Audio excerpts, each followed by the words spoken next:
Olá, esse vídeo é dedicado, direcionado aos pacientes ou às pessoas que querem informação sobre câncer hereditário. O que você precisa saber sobre esse tópico? Sabas Carlos Vieira, médico oncologista e mastologista aqui no estado do Piauí, e esse vídeo está sendo gravado em setembro de 2020. A gente sabe que o câncer é a segunda causa de morte no Brasil, portanto é um problema importante de saúde pública. Para o ano de 2020, quase 700 mil novos casos são esperados para o Brasil. E em mais de 500 cidades brasileiras, o câncer já é a principal causa de morte. É importante ressaltar que 70% dos casos de cânceres são esporádicos, não há história familiar. Em torno de 30% há relatos na família de casos. Porém, desses 100% dos casos, 10% são realmente hereditários, ou seja, que há uma transmissão de uma geração para a outra. Portanto, esse é um tópico importante. Se nós levarmos em conta que tem 700 mil casos no Brasil, em torno de 70 mil seria o câncer hereditário. O nosso material genético, o câncer é uma doença genética, ou seja, é necessário que aconteça um erro no DNA. O nosso material genético está contido, ou seja, o nosso DNA, que contém informação genética que é transmitida de uma geração para outra, ele está contido no nosso DNA, no núcleo da célula. E esse DNA ele é traduzido através de uma molécula chamada RNA para produzir proteínas que são, em última análise, que vão determinar a função das nossas células. Então, isso é importante compreender que todas as nossas células contêm o mesmo material genético e que, basicamente, é um polímero constituído por essas substâncias químicas que são chamadas nucleotídeos e as bases nitrogenadas, que são timina, adenina, guanina e citosina.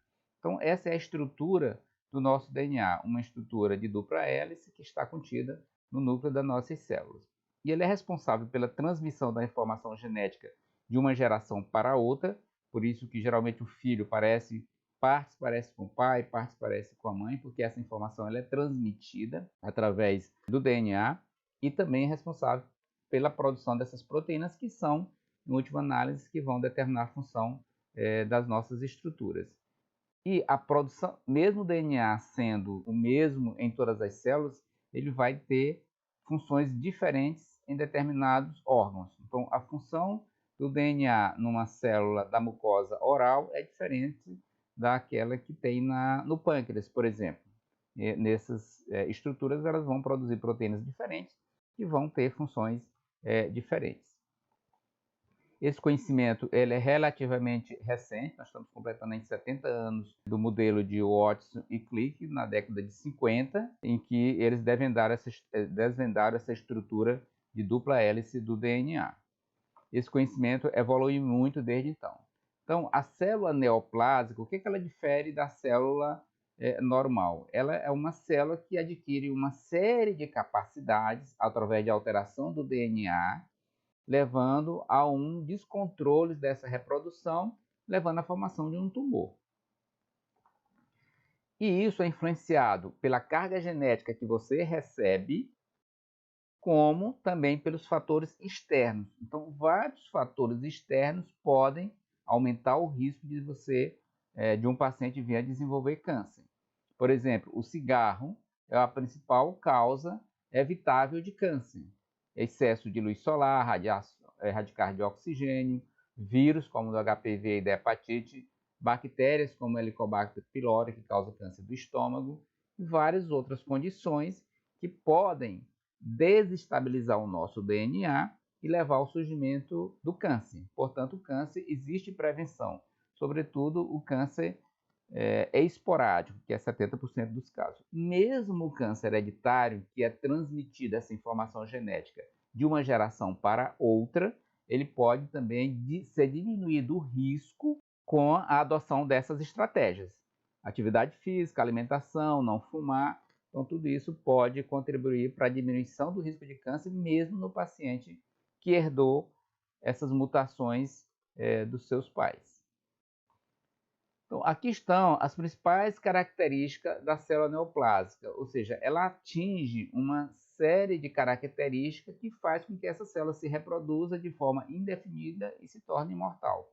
Então, ela fica insensível aos fatores de suprimento do crescimento tumoral, ela fica resistente ao sistema imunológico, ela tem essa capacidade de imortalidade, ela tem um processo inflamatório, né, que promove esse crescimento do tumor, ativação da invasão, ou seja, invade as estruturas adjacentes e pode atingir a corrente sanguínea e instalar em outros órgãos, que é o que nós chamamos de metástase. Ele induz a formação desses novos vasos em torno daquele ninho de células onde começou o tumor. E esses vasos se conectam com a circulação sistêmica, essas células começam a circular e podem se implantar em outros órgãos. A instabilidade genômica, que é o cerne do surgimento do câncer, que pode ser tanto adquirida quanto herdada. Então, o câncer é uma doença genética sempre, mas somente em torno de 10% são hereditárias. Então, quando é um tumor esporádico que acontece nas células somáticas, a alteração vai ser naquele órgão, por exemplo, um câncer nessa região, alteração do DNA desse órgão. E aí existem algumas características diferentes do câncer esporádico do câncer hereditário, que é o primeiro importância para que o doente receba uma orientação adequada. Quando é que você deve suspeitar que um câncer é esporádico ou hereditário? Os pacientes no consultório perguntam muito frequentemente: doutor, mas na minha família não tem nenhum caso. Mas 70% dos pacientes que têm câncer não tem caso na família. Então esse é o habitual. Geralmente ocorre numa idade mais avançada, não tem casos na família. A importância dos fatores ambientais e comportamentais, como citado anteriormente, e ele é um câncer que é genético, ou seja, há uma alteração do seu DNA, há uma alteração naqueles genes. Então, o gene é um pedacinho do DNA que são responsáveis pela produção dessas proteínas que, quando estão alteradas, podem levar à formação de um câncer. Então, todo câncer é genético, mas somente em torno de 2% são hereditários. Por outro lado, o câncer hereditário é quando essa mutação ela é transmitida através do espermatozoide ou do óvulo e todas as células do organismo ele transporta, contém aquela mutação. Por isso, esse paciente pode ter tumores em vários locais, dependendo do tipo de gene acometido. E esse paciente que é portador dessa mutação, ele transmite para metade dos seus descendentes essa mutação. Então, se um casal tem 10 filhos, em torno de 5 mais ou menos, geralmente a metade vai ser portadora daquela mutação. O fato de você ter uma mutação, de o paciente ter uma mutação herdada do seu pai ou da sua mãe, que predispõe ao câncer, não significa que ele vai desenvolver o câncer. Isso chama de penetrância, ou seja, qual é o percentual de pacientes que têm aquela mutação que vão desenvolver aquele câncer. Essa penetrância pode ser baixa, pode ser moderada ou pode ser alta. Então, geralmente alta, acima de 5% do risco. Então, o câncer hereditário representa, como já dito anteriormente, somente 10% dos casos, ocorre geralmente em pacientes mais jovens, vários casos na família. Apesar de ser um câncer hereditário, a importância dos fatores comportamentais e ambientais, a mutação pode ser transmitida aos filhos em 50% dos casos, 50% dos descendentes vão conter a mutação. Tá? É importante ser identificada essa mutação, porque nós podemos oferecer hoje várias estratégias de prevenção do risco de desenvolver câncer para o paciente e para os seus familiares. Então, é uma representação do que a gente disse: de cada 100 casos de câncer, a maioria são esporádicos, não tem caso na família. 10% hereditário, vários casos na família. E 15 a 20% há um câncer que a gente chama familial. Existe 2, 3, 4 casos na família, mas quando você vai estudar o material genético destas famílias, desses pacientes, você não encontra uma mutação que justifique aqueles cânceres naquela família. Então, quando é que a gente deve suspeitar de um câncer hereditário? Então, vários casos na família, ocorrem na idade jovem, câncer bilateral, câncer raro. Então, isso é importantíssimo para caracterizar um câncer hereditário. Então, uma família que tem esse perfil, ele deve receber uma abordagem estratégica diferente, porque nós podemos oferecer algumas estratégias que podem diminuir esse risco. E qual profissional você deve procurar? Um geneticista que atua na área de câncer hereditário e também médicos que tiveram treinamento em aconselhamento genético. São oncologistas, mastologistas, cirurgião oncológico ou qualquer especialidade médica que se dedique a estudar esse tema. No Brasil hoje existem algumas pós-graduações que fazem que oferecem esses treinamentos. Então, esse aconselhamento genético para aquela família que tem uma suspeita de câncer, nos que a gente colocou várias gerações, vários casos, idade jovem, câncer raros, cânceres bilaterais, deve receber esse aconselhamento. E esse aconselhamento envolve uma série de estratégias, né, para que a gente possa oferecer o melhor conhecimento para aquela família em termos de estratégia de prevenção. Então, é necessário que a gente interprete essa história familiar do paciente e a história médica dele. É necessário que seja realizado, antes de se colher um teste genético, um aconselhamento pré-teste, um aconselhamento também de medidas para adaptação ao risco, ou seja, em termos de manejo e prevenção do câncer, e avaliar os riscos da transmissibilidade dessa mutação para os seus familiares, e com isso, né, trazer informações para que essa população, para que essa família possa se beneficiar do melhor conhecimento possível. Então, a primeira coisa é a gente conhecer a história detalhada da família. Quando você tiver com a sua consulta marcada com o seu médico que vai fazer aconselhamento genético, você deve ter essa história familiar bem feita. Não é possível fazer isso sozinho, então o tratamento do câncer envolve uma equipe multidisciplinar, o aconselhamento genético também, às vezes você vai precisar do psicólogo, do psiquiatra, para que você tenha essa melhor abordagem para o paciente. Então, você precisa levar essas informações para o médico em que você marcou a consulta. Quantos membros na família materna e paterna com as respectivas idades tiveram câncer? Em que idade teve câncer? Qual foi o diagnóstico? Qual foi o histológico? Se estão vivas, se morreram. Então, tudo isso é importante, né? Trazer esses exames, tentar obter o máximo da família essas informações. O paciente está vivo, se não está vivo, né? A data do óbito, se ele morreu da doença ou por outra causa, né? Se alguém na família já fez teste genético e se conhece o resultado, porque nos casos em que a família já foi testada e você já conhece a mutação, você vai fazer a pesquisa daquela mutação específica. Inclusive, isso é mais barato do ponto de vista financeiro. E aí nós temos que teste realizar. Você pode fazer para genes específicos, quando você já conhece na família, e quando não conhece, hoje, o que a gente tem recomendado às sociedades médicas é a realização dos painéis chamados multigênicos, em que avalia vários genes ao mesmo tempo. Isso quando não é conhecida essa mutação na família. A principal desvantagem dos painéis que envolvem vários genes é você encontrar mutações que não são importantes para aquela família. Ou seja, o paciente às vezes tem uma história de câncer de mama, ovário, por exemplo, e você encontra mutação que não tem nada a ver com os cânceres encontrados. Nestes casos, é importantíssimo esse aconselhamento genético, porque esse médico treinado no aconselhamento genético vai dirimir as suas dúvidas e propor qual é a conduta mais adequada diante do encontro de uma mutação em que não corresponde ao conhecimento da literatura no momento em relação aos cânceres que existem naquela determinada família. Então, esse teste ele pode ser coletado da saliva ou do sangue, isso é enviado para o laboratório, que é feito essa análise, e o laboratório envia para o médico um relatório com o resultado do teste. O teste ele pode ser os seguintes resultados: patogênica ou provavelmente patogênica. Nestes casos, ele confirma que aquela mutação está relacionada com aquele câncer que aquela família desenvolveu, ou aqueles cânceres, às vezes são mais de um tipo de câncer.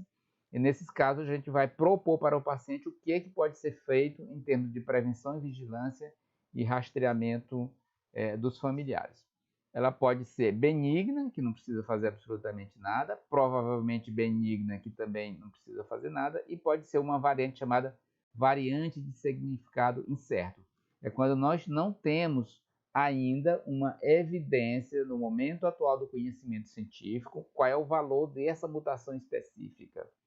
Então, quando você encontra essas VUS, você também não recomenda nenhuma estratégia de fazer cirurgias e estratégia de rastreamento diferente da população geral. Mas essas mutações podem ser reclassificadas no futuro. Essas variantes de significado incerto são chamadas de VUS. E quando isso ocorre, né, é necessário que o doente seja comunicado. É importante dizer que a maioria dessas VUS no futuro, baseado no que já tem de conhecimento científico, elas são reclassificadas para alterações benignas.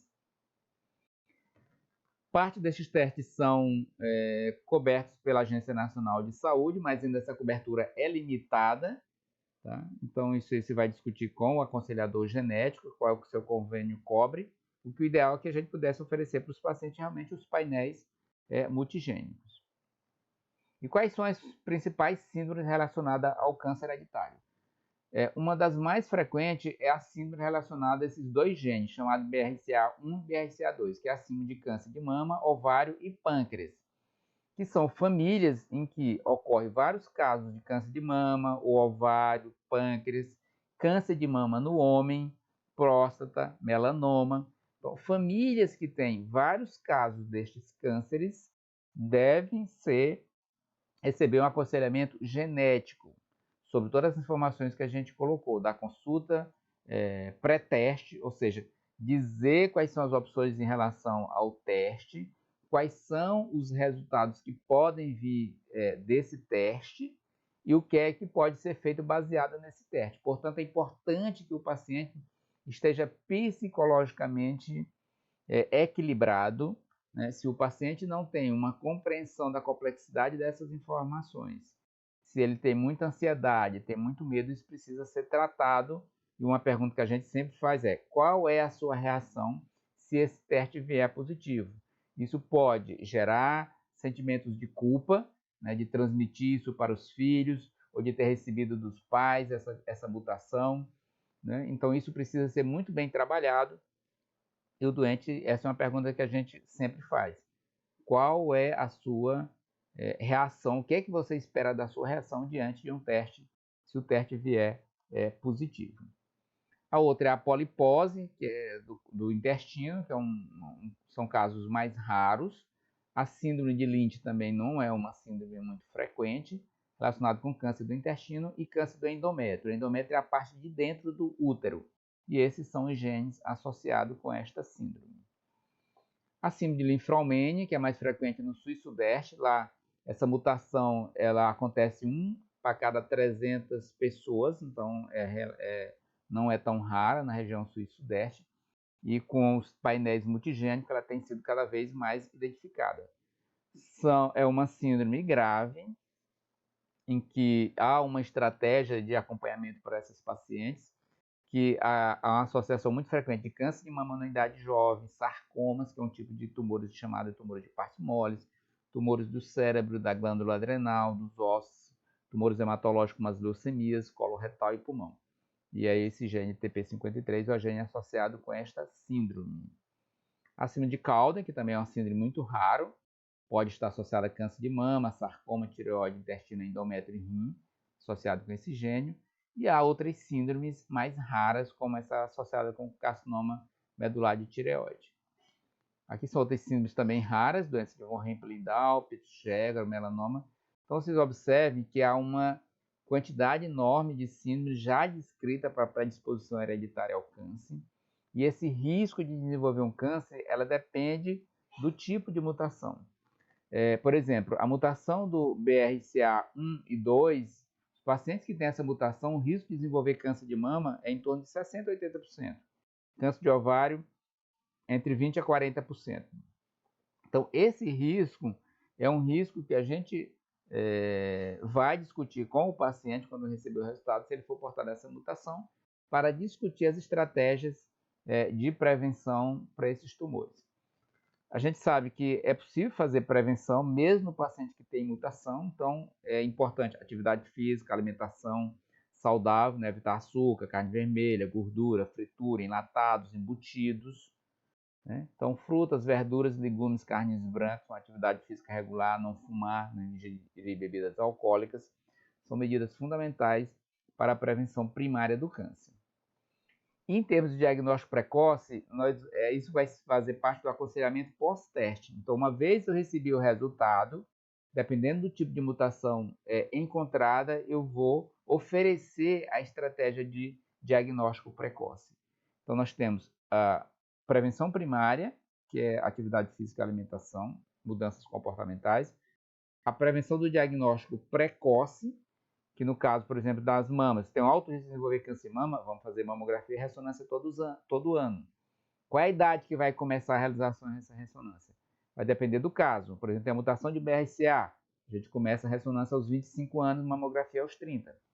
Colonoscopia, nos pacientes que têm mutação relacionada ao câncer do intestino, a gente começa 10 anos antes do caso mais jovem. Então, o primeiro caso foi aos 40 anos, nós vamos começar aos 30. Endoscopia da mesma forma, PSA e toque retal para os casos que têm risco de câncer de próstata, nós vamos começar isso numa idade também mais precoce, geralmente 40 anos ou 10 anos também mais do caso mais jovem que aconteceu na família. Em alguns casos é necessário fazer ressonância de corpo total, como a síndrome de Linfraumene, ultrassonografia, dosagem de marcadores tumorais. Então, essas estratégias elas vão depender do tipo de mutação que foi encontrada no teste genético. E o manejo. O manejo pode incluir, nós já colocamos a atividade física, diagnóstico precoce, e pode ter também uma intervenção cirúrgica. Os pacientes que têm mutação de BRCA, pode ser feita a retirada das duas mamas. Essa não é uma cirurgia de urgência, tem que ser feita com muita parcimônia. O ideal é que o paciente converse, conheça outra paciente que tenha se submetido a essa cirurgia. Essa não é uma cirurgia banal, altera a autoimagem da mulher, tem que ser colocada uma prótese. Há risco de infecção 5, 6, 8%, risco de perda da prótese, contratura, perda da sensibilidade, necrose da papila mamária. Então, há uma série de complicações em relação a essa cirurgia. Inclusive, mais recentemente, tem sido publicado na literatura um tipo de linfoma associado à utilização de prótese de silicone. Então, essa não é cirurgia de urgência, deve ser discutida muito amplamente com o paciente em várias consultas, inclusive o ideal que ela converse com algum paciente, com caso, de preferência um caso que teve sucesso, um caso que teve insucesso, para que a paciente realmente entenda bem esses riscos. Quando eu faço essa cirurgia, eu diminuo mais de 90% o risco do desenvolvimento de câncer de mama. Então, esse é um dado muito importante. Porém, o ganho em termos de vida, ou seja, os pacientes que fazem a cirurgia ou não fazem a cirurgia e ficam acompanhando com ressonância, por exemplo, essa diferença a gente tem dúvida em termos de ganho de sobrevida. Para o BRCA2 parece que esse ganho é pequeno, o BRCA tem um ganho um pouco melhor nesse aumento de sobrevida da paciente, mas ele não é um aumento grande. Então, o principal argumento para se realizar a mastectomia profilática não é tanto o aumento de sobrevida, é a diminuição do estresse psicológico, se o paciente realmente não quer se submeter às ressonâncias, porque às vezes o paciente já presenciou sofrimento na sua família. Então, isso a gente vai discutir caso a caso, com a participação da paciente. Essa decisão é da paciente. Depois que ela receber todas essas informações, ela deve decidir se quer ou não se submeter a essa cirurgia, pontuando que isso não é uma cirurgia de urgência, emergência. Você tem que fazer um teste genético de urgência para operar amanhã e sair correndo. De jeito nenhum. Vamos fazer com calma, avaliar riscos e benefícios, a idade do paciente. E nós sabemos que quanto mais a idade ideal que seja feita a cirurgia entre os 30, 35 anos de idade, onde você tem uma janela de oportunidade em termos de tanto de aumento de sobrevida como de diminuição, realmente, inclusive, se encontrar um câncer durante a realização da cirurgia, quando for analisar a peça operatória. A retirada dos ovários já é um procedimento mais estabelecido para os pacientes que têm mutação de BRCA1 e 2. Quando eu faço essa cirurgia, eu diminuo câncer de ovário, de trompa, mas não zero o risco, e diminuo em 50% o risco de câncer de mama. Então, tem essa vantagem, que é uma conduta muito mais apropriada. Para os que têm mutação de BRCA1, se recomenda entre 35 e 40 anos de idade. Para quem tem mutação de BRCA2, entre 40 e 45 anos de idade. A reposição hormonal para essas pacientes pode ser realizada para aquelas que não tiveram câncer de mama, porque quando eu tiro os ovários eu vou induzir uma menopausa cirúrgica, que pode trazer uma queda da qualidade de vida da paciente muito intensa. A colectomia, como é um caso muito mais raro, o gene relacionado à mutação da síndrome de poliposa adenomatosa familiar dos colos, é a cirurgia de grande porte, mas esses pacientes que têm essa mutação 100% vão desenvolver câncer coloretal. É uma cirurgia que é indicada para esses pacientes e que a gente vai informar todas as complicações. O ideal também é que ele converse com alguém que já fez essa cirurgia. Pode ter uma alteração importante no trânsito intestinal, com diarreias frequentes após a cirurgia. Ela pode ser feita hoje por videolaparoscopia, que tem uma recuperação mais rápida. Retirada da tireoide, felizmente essa é uma síndrome rara, quando tem essa mutação no gene chamado RET, também é indicado a retirada da tireoide. E outra cirurgia é retirada do estômago para que tenha mutação no gene CDH1, que é um tipo de síndrome associada a câncer de estômago e câncer de mama. Também não é uma síndrome frequente, é uma síndrome rara, e é uma cirurgia também de grande porte, mas que pode também ser realizada após uma discussão com o paciente. Como considerações finais, câncer hereditário, 10% dos casos, portanto, 70% são esporádicos, uns 10, 15% são familiar, que a gente não encontra um gene. É importante que as pessoas saibam que existe medida de prevenção e diagnóstico precoce que são efetivas para os pacientes que contêm essa mutação.